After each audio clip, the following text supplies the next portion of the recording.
देखिए बच्चों, गुणनखंड में एक सवाल और। देखिए इसमें पहले हमारे दो पद दे रखे हैं और दोनों किसमें हैं, वर्ग संख्याओं के हैं। तो इसमें हम एक बार प्लस में और एक बार माइनस में लिखने वाले हैं। ये किसका वर्ग है, 6x का वर्ग, और ये 7 7 49। तो इसको हम क्या लिखें, 6x + 7 और 6x - 7। This is answer. ये वही है a² - b² सूत्र पे आधारित है, जिसे एक बार हमें प्लस में लिखना है और एक बार माइनस में लिखना है। ठीक है। दूसरा सवाल देखिए, a² + 2ab + b² - c² है।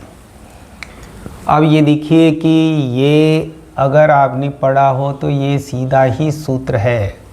सूत्र क्या है, a + b का होल स्क्वायर है। a + b का होल स्क्वायर बराबर a² + 2ab + b² होता है, और ये c² हो गया। अब ये वापस यही वाला सूत्र बन गया, दोनों ही वर्ग में हैं। तो इसे हम क्या करेंगे, एक बार तो प्लस में लिखेंगे, एक बार माइनस में लिखेंगे। तो यहाँ पर प्लस आ गया और a + b - c, this is answer. है ना, बिल्कुल सरल। ऐसे सवाल आ जाते तो बड़ा अच्छा है आपके लिए। तीसरा सवाल देखिए, आपके x² - 5x + 6 है। ये कौन सा हो गया, त्रिपद का व्यंजक हो गया। तो 6 के ऐसे टुकड़े करने हैं आपको। अब लास्ट वाला क्या है, इसमें त्रिपद में प्लस का है, जोड़ने पर, दोनों ही जोड़ने पर 5 आए। तो 6 हम जानते हैं कौन से पाढ़े में आता है, 3 के पाढ़े में आता है। 3 दूनी 6, और बड़ा टुकड़ा हमें पहले लिखना है। 3 और 2 हो गया, और बीच में यहाँ क्या है, x है। तो दोनों पर x जोड़ देंगे, और दोनों ही जोड़ने पर है, यानी ऋण के जोड़ने पर है, इसलिए ये 5 होना चाहिए। तो ये लिखते हैं हम x² - 3x - 2x + 6। तो ये 4 पद बन गए हमारे।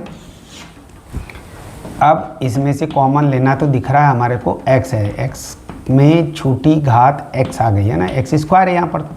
तो यहाँ क्या बच गया, x बच गया, और -3 x बाहर आ गया। इसी तरह से यहाँ पर लेंगे हम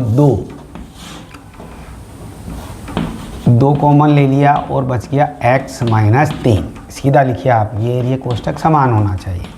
2 तिया 6, और माइनस प्लस माइनस हो जाएगा, x - 3 और x + -2। ये इसके आंसर हो गए।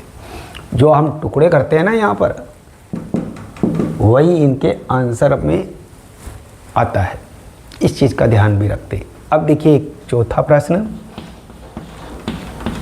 -16z + 20z³ तो हम इसको ऐसा करते, इसको इधर लिख देते, और ऋण चिन्ह की गलती नहीं हो तो इसको उधर लिख देते हैं।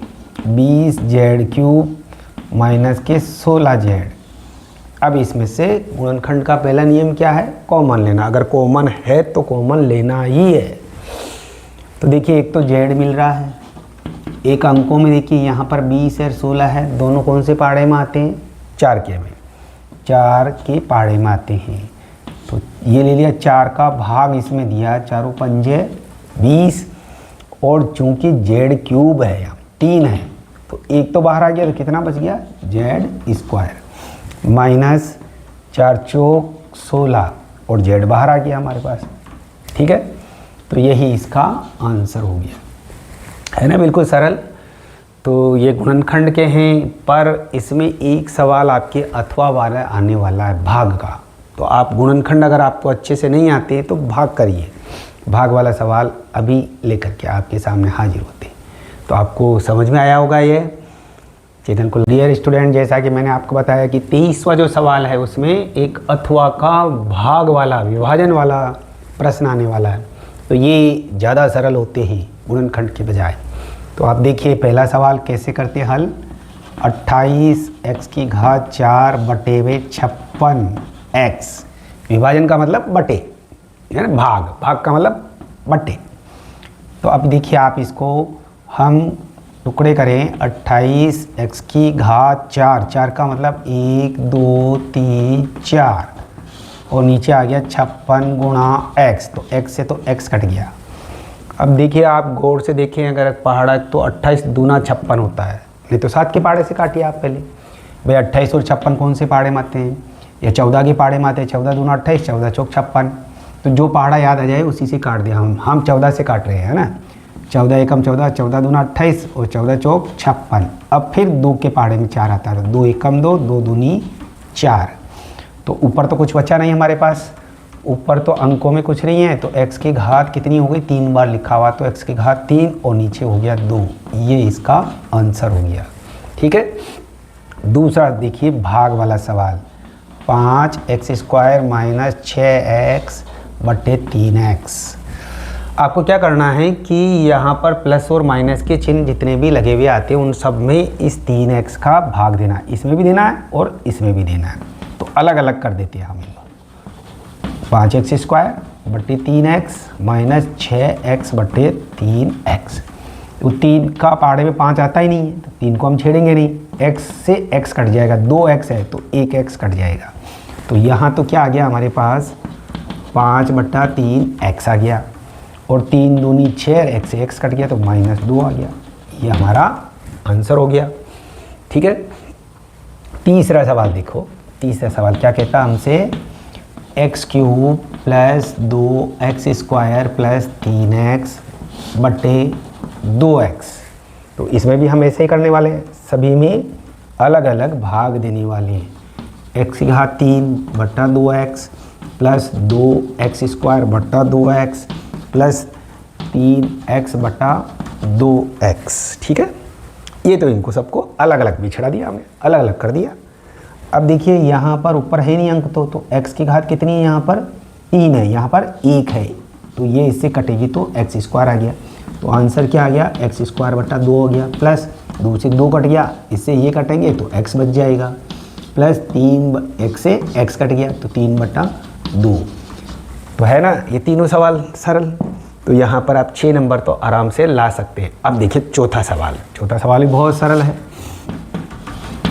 5 2x प्लस 1 3x प्लस 5 फिर बटे में 2x प्लस 1। ठीक है। यहाँ हम अलग अलग नहीं करेंगे, यहाँ सारे कोई चिन्ह नहीं है बीच में, तो ये पूरा गुणा में है।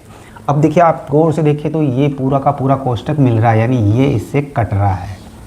तो हमारे पास क्या आ गया, 5 3x प्लस 5, ये आंसर हो गया हमारा।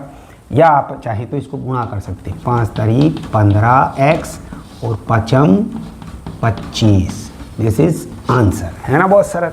तो भाग वाले जितने भी सवाल आएंगे वो लगभग सरल आएंगे। हाँ, इसमें भी गुणनखंड कहीं कहीं गुणनखंड करने होते हैं, तो वह गुणनखंड आ सकते हैं आपके। ठीक है। तो ये है ना बहुत सरल ये। तो आप चैनल को लाइक करें, सब्सक्राइब करें और इस तरह के सवाल खूब करें।